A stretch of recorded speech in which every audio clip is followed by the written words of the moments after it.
welcome to my channel. Is this too bright? It looks too bright. Oh my god, whatever. It's going to stay like that because lighting and me, it's a constant struggle, but whatever. Let's get this video going. I am recapping Love is Blind Mexico. The first 4 episodes, they're out and I watched it so you don't have to. I'm kidding. There were some entertainment moments, but overall, these were 4 very boring episodes with a lot of equally boring people.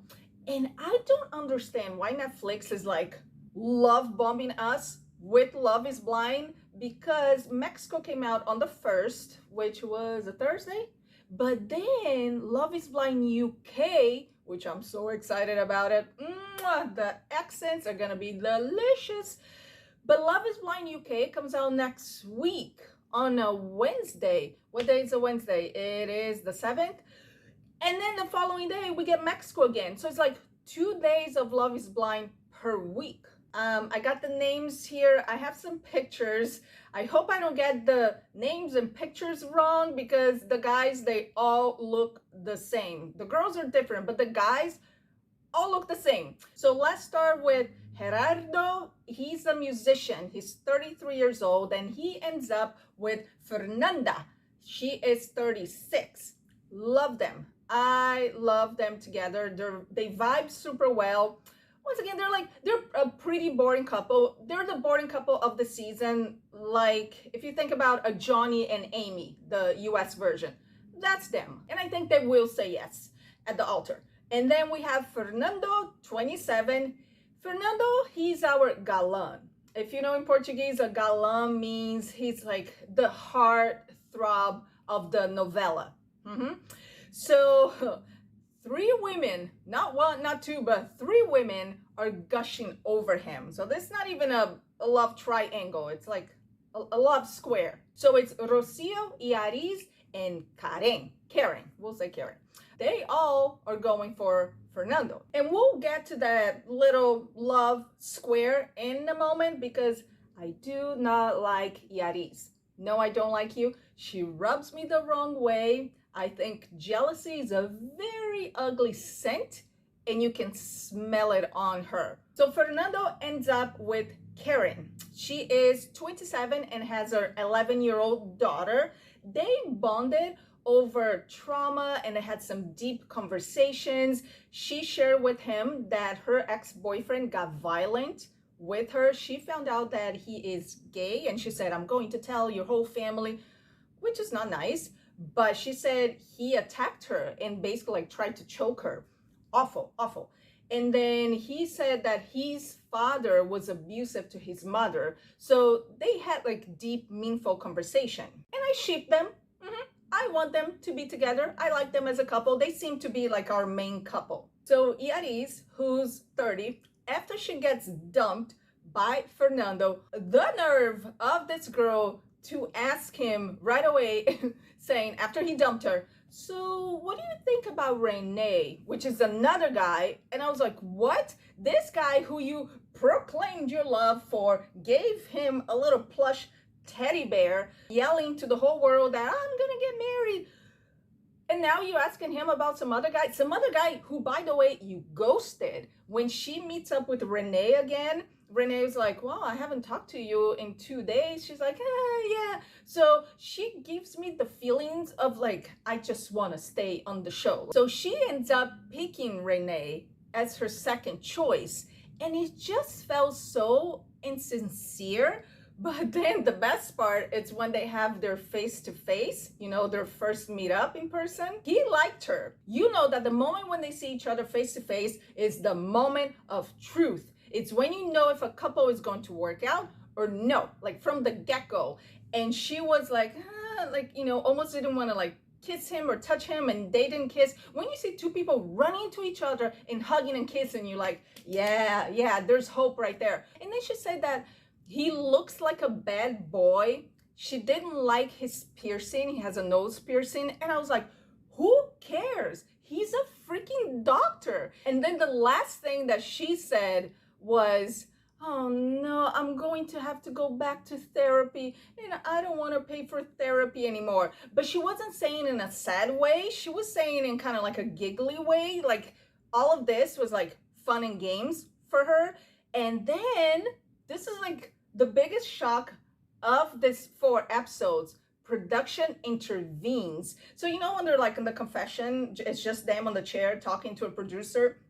So the producer says, Yari, since you didn't have a connection with Renee, you cannot continue with the experiment. And I was like, oh my gosh, I gotta tape this to put on my video. So look at this.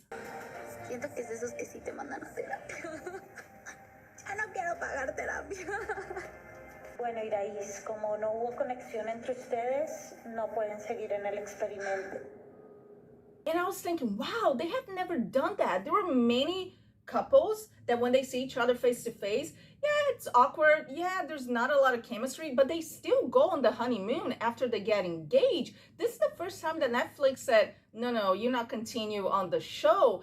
And I wonder if Netflix does not want to take risks anymore. You know, they want to avoid the Irina and Zach situation. Even worse, they want to avoid the Renee and Carter situation. That was, you know, the story wasn't shown on TV, but we all know what happened. So I wonder if Netflix is like, if you guys don't have a connection face to face, you're not even, you know, coming. But there is a plot twist that I caught, and we'll talk about at the end of this video. So the love square, it all started with Rocio, Yariz, Karen, and Fernando. Yariz left the pods after having a conversation with Fernando, screaming to the world, I'm getting married.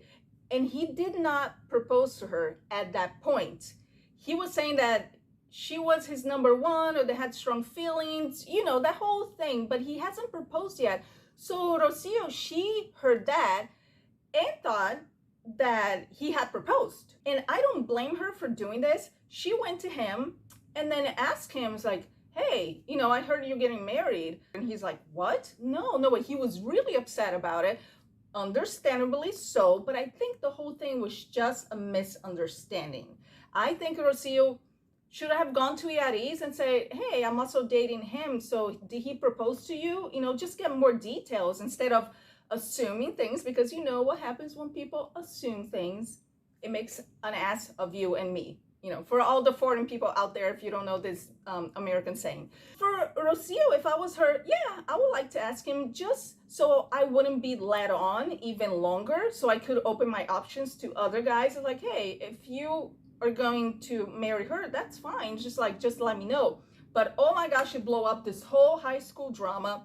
Yari's got the other girls involved saying that, oh, Rocio lied to him. She's trying to sabotage my relationship with Fernando. And then all the other girls became witches and trying to attack Rocio. And she's trying to explain the situation to them and they didn't want to hear it. Have we not learned from past seasons?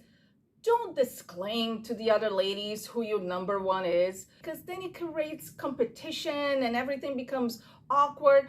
I get the feeling of wanting to bond with all the other girls, you know, and make it not a competition. May the best girl win. And it worked for women in the past. Oh, what was it? Stacy and Izzy, that Stacy kept her mouth shut and then Izzy picked her. So I think sometimes it's best to keep your cards to yourself, because you're there to find love, not your next BFF. And speaking of cards, let's get to our next couple. We have Chema, who's 36. He is a professional poker player. Ding, red flag. And Sylvia, who is 30, she's 30, and she is a curvy model. By the way, I was surprised that they didn't call her a plus size model. And I know that we live in a PC world, that everyone gets offended by everything, but I kind of like the title of curvy model instead of plus size model, because what makes you plus size? That makes me a minus size, or makes, what is a normal size? You know what I mean? I'm a curvy model. Let me know what you think in the comments below. I love Sylvie, but I don't think they'll last. I don't. He comes off to me, I think he's trying, but he still comes off to me as superficial, even though he never really said anything super superficial. But I get that vibe. And also, I've dated a poker player in the past. It did not work. If he is professional, Sometimes they're gone for months. If I was her, I would have asked more about this profession, as he called. He was between Sylvie and Alejandra, who is 28, an opera singer, and she wants to do her master's in Italy. And then he's like, well, how is that gonna work? And she says she will give up her master's and or going to Italy. And I was like, girl, no, don't do this. What? And why go on Love is Blind if you're already planning on moving to Italy? Just wait until they come up with Love is Blind Italy, or go find a nice hot Italian man. What are you doing, Alejandra? But the biggest thing that Alejandra said after he broke up with her was, have fun at the beach, but we'll see each other again. I won't stop loving you, and you will come to me. When we're out of here and we'll go to real life, I will be there waiting. And if I was Chima, I was like, why are you dumping this on me, you stalker?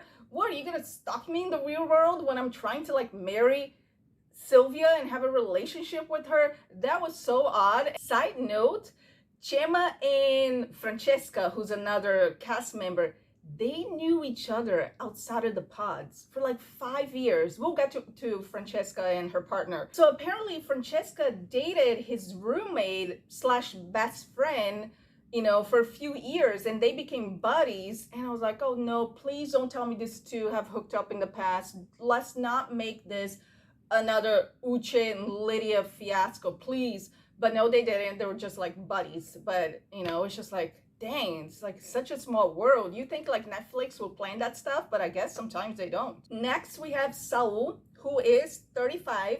He originally dumped Karen. Remember Karen? It's our main couple, Karen and Fernando. I love Karen, by the way. She's my favorite on this season. Oh my gosh, I hope she doesn't do me wrong. So Saul dumps Karen because he says that she's not marriage material.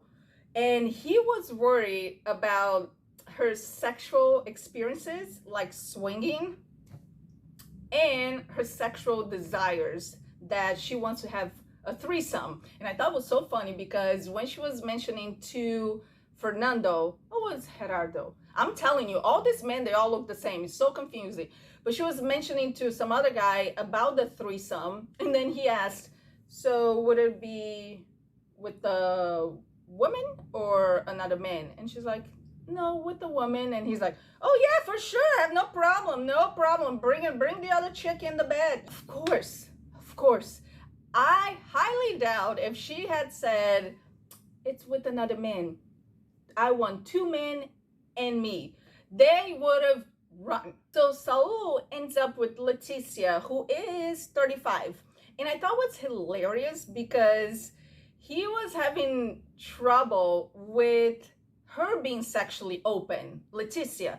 He broke up with Karen, that was, super open, and Leticia is more reserved. She doesn't want to have sex right away in the honeymoon, and with the cameras all around, which is totally understandable. Yeah, they're definitely not on the same page. I feel so bad for her because she seems really nice, but Letty, keep your boundaries up, girl. Another thing that I really liked about Karen, it's when she said, I need a partner that knows how to separate love from pleasure.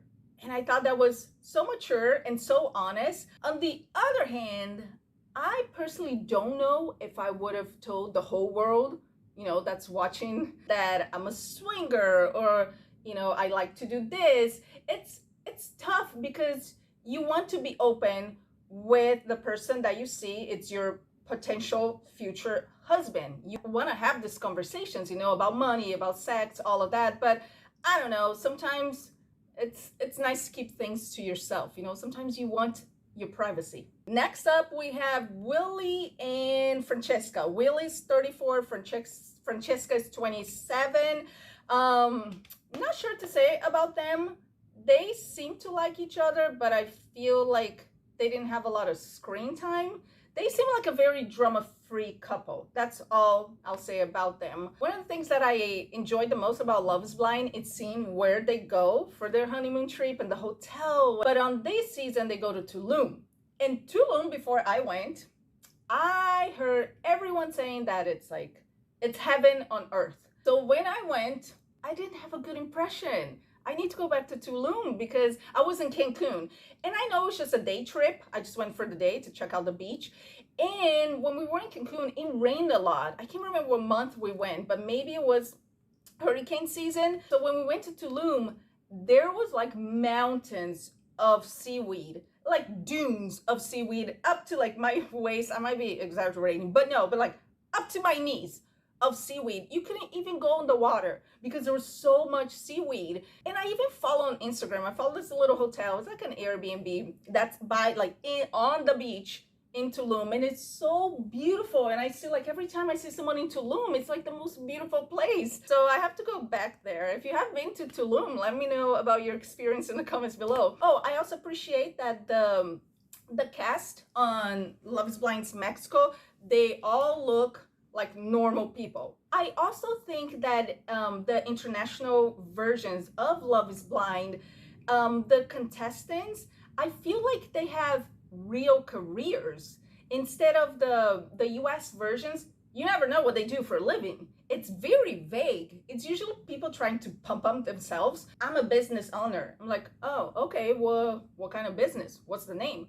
I'm a business entrepreneur. I'm a marketing PR. Like, you never know what they really do. And then once they come out of the show, they go on Instagram and start doing sponsorships, become Instagram models, influencers. Like, did you really have a career? The Swedish version, Brazilian, and Mexico, they're more specific on what they do for a living. I'm not too invested on these people, but I will continue to watch because I want to know if Yariz gets married or not. Because if you are an eagle eye like I am, you saw on a thumbnail or like a preview or something that she is in a wedding dress. And she is, if I'm not mistaken, walking down the aisle holding a bouquet. Do you think she stole Fernando from Karen?